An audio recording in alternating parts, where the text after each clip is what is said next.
በዚህ ዓመት የዓለም ዋንጫ ይበላዋል ብሎ የሚገመት የመጀመሪያው ቡድን ፈረንሳይ ነው ቢባል ማጋነን አይሆንም። እያያችኋቸው ነው። ግን እንዴ ዴምቤሌ ገና ፈርስት ሃፍ ላይ ሃትሪክ ሰርቷል። እንዴት እንደሚጫወቱ እያያችሁ ነው አይደለም? እና ደግሞ የፈረንሳይ ደጋፊዎች ማለት አፋቸውን ሞልቶ ራሱን በለወልን ነው ቢሉኔ አልፈርድባቸውም። እንዴት እንደሚጫወቱ ፍራንሶች። ኤኒዌይስ ያው ፈረንሳይ በጣም አስጊ ናት። ፍራንስ እንዴት እየሄደች ነው? ኡስማን ባላንዶር ኡስማን ባላንዶር ምን አይነት ምሽት ነው እያሳለፈ የሚገኘው ኡስማን ዴምቤሌ ጋይስ። ገና በ32 ደቂቃ ውስጥ ኖርዌይ ላይ ሃትሪክ ሰርቶባታል። ሁለቱም በግራ እግሩ ሲሆን አንዱን ደግሞ በቀኝ እግሩ ነበር ማስቆጠር የቻለው። ደግሞ የጎሎቹ ማማር ማለት ነው። ምን አይነት ምሽት ነው እያሳለፈ የሚገኘው። አሁንም ባክ ቱ ባክ ባላንዶርን የማሳካት ትልቅ እድል እንዳለው እያስመሰከረ ይገኛል። በዚህ ዓለም ዋንጫም እንግዲህ ከሊዮኔል ሜሲ በመቀጠል ከቶፕ ስኮረሮች ተርታ መሰለፍ ችሏል። ከቡድን አጋሩ ኪሊያን ምባፔ ጋር በጋራ በመሆን ማለት ነው። ምን አይነት ምሽት ነው እያሳለፈ የሚገኘው። ብሶበታል ነው የምላችሁ። በቃ የሴኔጋሉ ጨዋታ ብቻ ነበር ያልተመቸው። ከኢራቁ ጨዋታ በኋላ በጣም በቃ ጸዴ ፐርፎርማንስ ነው እያሳየ የሚገኘው። የዛሬው ፈርስት ሃፍ ያለምንም ጥያቄ ማን ኦፍ ዘ ማቹም እሱ ነበረ። ምባፔም 2 አሲስት ማድረግ ችሎ ነበረ። በእርግጥ ግን ኡስማን ዴምቤሌ የሚገርም በጣም ለየት ያለ ፈርስት ሃፍ ነው እያሳለፈ የሚገኘው። 4 ጎሎችንም በዚህ ዓለም ዋንጫ ኮዲው ማስቆጠር ችሏል ማለት ነው። በቀጣይ ደግሞ በጥሎ ማለፍ ጨዋታዎች ቁጥሮችን አስመዝግቡ በርቀት እንግዲህ ከፈረንሳይ ጋር መጓዝ የሚችል ከሆነ አሁንም ያለምንም ጥያቄ ከፔዤ ጋር የቻምፒየንስ ሊግ ባለቤት ነው። በሊገም ሻምፒዮን ነው። በቃ ባላንዶር ላይ በትልቁ ኤክስፔክት ማድረግ ተጫዋች ነው የሚሆነው ርቀት መጓዝ የሚችል ከሆነ በዚህ ዓለም ዋንጫ ከፍራንስ ጋር በዚሁ ፐርፎርማንስ ማለት ነው። እናንተ ስለ ኡስማን ዴምቤሌ ምን ትላላችሁ? ሀሳባችሁን አጋሩኝ። የፕላስ መልክቱ መጫን እንዳትረሱ። የቀድሙ ሳንሰን ዴምቤሌ ሃትሪክ አረገው ነው የምልህ። እመነኝ የዘንድሮ ወርልድ ካፕ ለየት ያለ ነው የምልህ። በቃ እንዳለ ወርልድ ክላስ ብለን የምናሽቃብጥለት ተጫዋች አምሂር እያለ ነው። ቪኒ ራሱ እኮ ባለፈው እኔ ብራዚል ጨዋታ በጣም እየመሸ ስለነበር ነው እንጂ ቪኒ ራሱ ነው የምልህ። ኩኛ ራሱ ዋትስአፕ እያለች ነው። ተረዳኝ አይደል? አረ ዴምቤሌ እምባፔ ቢጨፍርልህም እየፈራውልህ ነው የምልህ። አሁን ሃትሪክ ሰራ። ሰከንድ ሃፍ ዝም ብለህ ለእምባፔ አቀብለው አባቴ።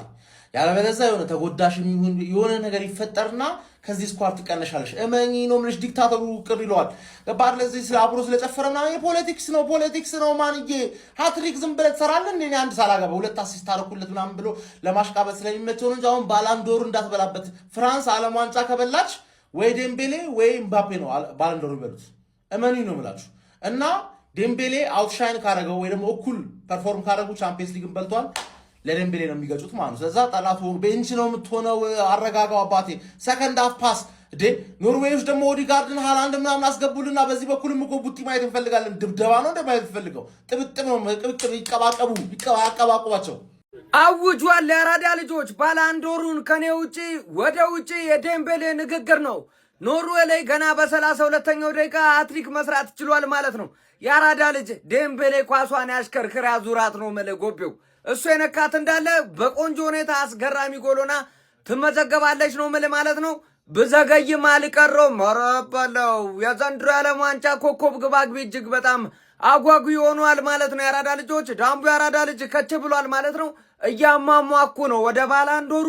ማንም ዝር እንዲል አልፈልግም። ለተከታታይ 2ኛ ጊዜ ቀበስሷለሁ እያለ ነው። እስቲ እንግዲህ ከሊዮኔል ሜሲና ከክርስቲያኖ ሮናልዶ በኋላ እንመለከት ይሆን ተከታታዩን ሲቀረጥፈው ወይስ ምን ይመጣል የሚለውን አብረን የምናይ ይሆናል ማለት ነው። ለማንኛውም ፈረንሳይ 3-1 በሆነ ውጤት እየመራች ነው የሚገኘው ኖርዌይን። ቆንጆ ጨዋታ እየተመለከትን ነው።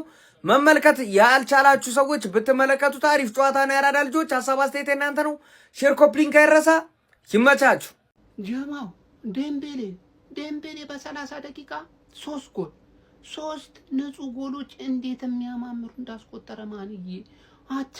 ይሄ ልጅ ባሎንዶር ለምን እንደሚገባው የዚህ ቡድን ደግሞ ልዩነት ፈጣሪው ተጫዋች ራሱ እንደሆነ ነው ያሳየው። በነገራችን ላይ ኖርዌይ ዛሬ ሙሉ ለሙሉ በቤንች ነው የገባችው አውቃ ማለት ነው።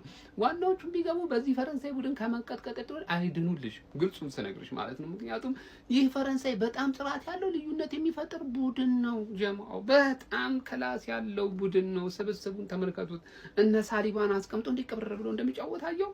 ለማንኛውም ሰከንድ ሃፉን በጋራ እንመለከታለን። ፈርስት ሃፍ ላይ ግን ጀለስ ሃትሪክ ሰርታ ተለይታብኛለች ነው ማለት ሰከንድ ሃፍ ላይ ስንት እንደሚገባ አላውቅም። እንግዲህ ኦዲጋርድ እነ ሃላንድ ምናምን ገብተው ካየናቸው ልዩነት ከፈጠሩ እንመለከታለን። ፈረንሳይ ግን ጎል ይጨምራል ብዬ ነው የምገምተው። ምን ሐሳብ አላችሁ? ጨዋታው ግን ያበደ ነው።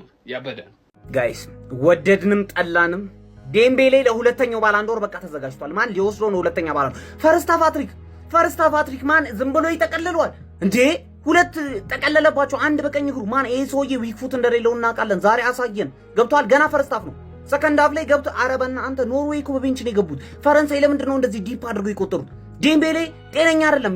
ሴሌብሬሽኖቹ ልክ አይደለም። የሆነ እንዲህ ይላል ምናምን እንደ ክቫራ እንደዚህ ያለ ምን ሆነ ነው ዲፕ አይደለም ያን ያህል። እና ሃላንድ የሉም፣ ሃላንድ የለም፣ ኦዴጋርድም የለም። ያን ያህል ዲፕ አይደለም። ለምንድን ነው እዚህ የምታሰቃያቸው ልጆቹ? ማን ነው ግራ ገባኝ። እግዚአብሔርን አይኔ እያየ ዴምቤሌ ሁለተኛ ባላንዶር ሊወስድ ነው። ዴምቤሌ ሁለት ባላንዶር ሊወስድ ነው። ማን ያስቆመዋል? እሺ ማን ነው የሚያስቆመው? ኑሮ ነው የሆነችብኝ ኑሮ የምትባል ሀገር። የምሬ ነው። እኔ ሃላንድን አየዋለሁ ብዬ እዛ ጋር ከነ ኬሊያን ምባፔ ጋር ምን አይነት ፍጥጫ ይኖራል ብዬ እጠብቅልሃለሁ። ይንታል። የምሬ ነው።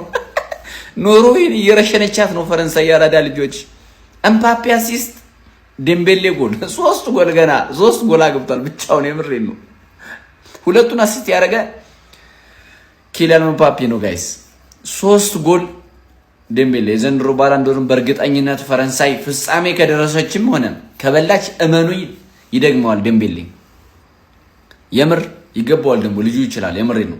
እኔ ኬሊያን ባይኖር እዛ ቤት ማለት ነው ምባፔ ባይኖር እመኑኝ በቃ ይህ ልጅ በጣም ምርጥ ተጫዋች ሆኗል። ምክንያቱም እዛ በጣም ፈረንሳዮች ምባፔን በጣም ነው የሚወዱትና ኖርዌይ ግን ምን ሆነ ነው ኢንታ ለ10 ተጫዋች ነው 9 ተጫዋች ቼንጅ ያደረገች። ስለዚህ አንደኛውን መጨረስ አትፈልግም ማለት ነው። ተጋጣሚዋን ታውቃለች። ከባድ ወይኔ ሂሳብ ሰርታ ነው የገባች። ሂሳብ ሰርታ የምሬን ነው። እንቅልፋችንን ያሳጣሽን እኮ ገና አሁንም 5-6 ጎል ሊያገቡ ይችላሉ። አረ ምንድነው ኖርዌ በቃ እኛ ለማን ብለን ነው እንጫወታ የምንየው? ሃላንድ እና ኦዴጋርድ ይታሉ። ራሳችሁ እንደ ትልቅ ብሔራዊ ቡድን ነው እንደምታዩት። እነሱ ስላሉ እኮ ነው እኛ የምናያችሁ። እዚህ የደረሳችሁት በእነሱ ነው። ጠዋት ሊሞቅ የሚችለው እነሱን ካስገባችሁ ብቻ ነበር። ሲያስጠሉ እንደዛ ጓጉቼ እንዳልጠበቅኩ